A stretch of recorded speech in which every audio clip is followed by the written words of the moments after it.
La réflexion essentielle. Travail et pouvoir, une critique du capitalisme centrée sur l'autonomie des travailleurs. L'appel à sortir du capitalisme demeure une proposition vide de sens tant que nous ne nous sommes pas adressés à la question fondamentale du travail, à savoir qui prend les décisions au sein des entreprises et comment ces décisions sont prises. Cette problématique est exacerbée par les changements géopolitiques et les pressions sur les chaînes d'approvisionnement mondiales, créant une situation de crise profonde pour les modèles économiques traditionnels. Il existe néanmoins une voie à la fois radicale et pragmatique qui consiste en une socialisation progressive des entreprises, une démarche qui diffère radicalement de la nationalisation autoritaire, laquelle ne fait que déplacer le pouvoir de l'exploitation d'un acteur à un autre sans résoudre les causes profondes de l'inégalité. L'autogestion, avec son approche démocratique et participative, représente une alternative viable nécessitant une transformation fondamentale des relations de production. Le contexte. Mutation du monde du travail, l'urgence d'un changement de paradigme face à l'automatisation et à la précarisation.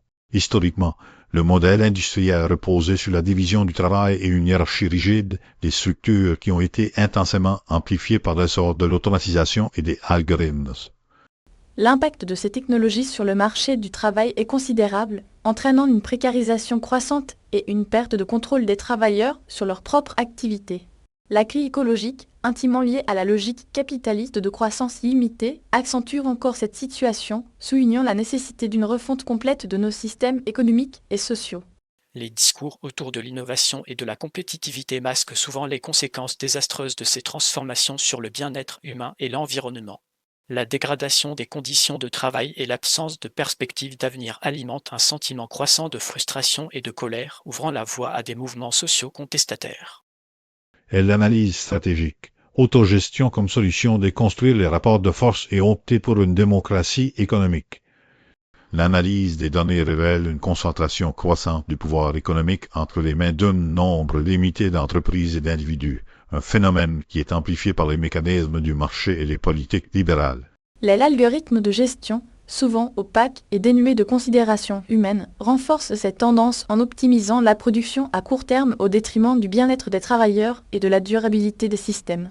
La socialisation progressive des entreprises, par le biais de l'autogestion, offre une solution concrète en permettant aux travailleurs de prendre les décisions concernant leur travail, de contrôler les moyens de production et de répartir équitablement les bénéfices. Cette approche exige une transformation radicale des rapports de force, une affirmation de l'autonomie des individus et une reconnaissance du travail comme un droit fondamental.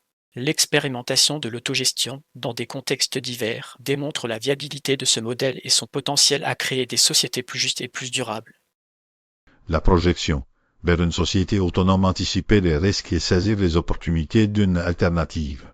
Les perspectives à court terme indiquent une poursuite des tendances actuelles caractérisées par une augmentation des inégalités, une précarisation croissante du travail et une crise écologique profonde. Cependant, l'émergence de mouvements sociaux et de projets d'autogestion suggère également une prise de conscience et un désir de changement.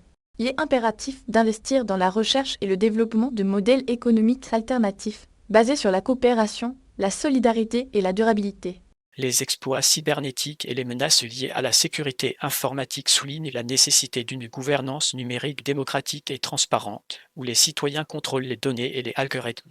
La consolidation de l'autogestion, à travers des réseaux et des alliances, représente une étape cruciale vers la construction d'une société plus juste, plus durable et plus respectueuse des droits des travailleurs, une société où le travail est non seulement une activité économique, mais aussi une source d'épanouissement personnel et de contribution au bien commun.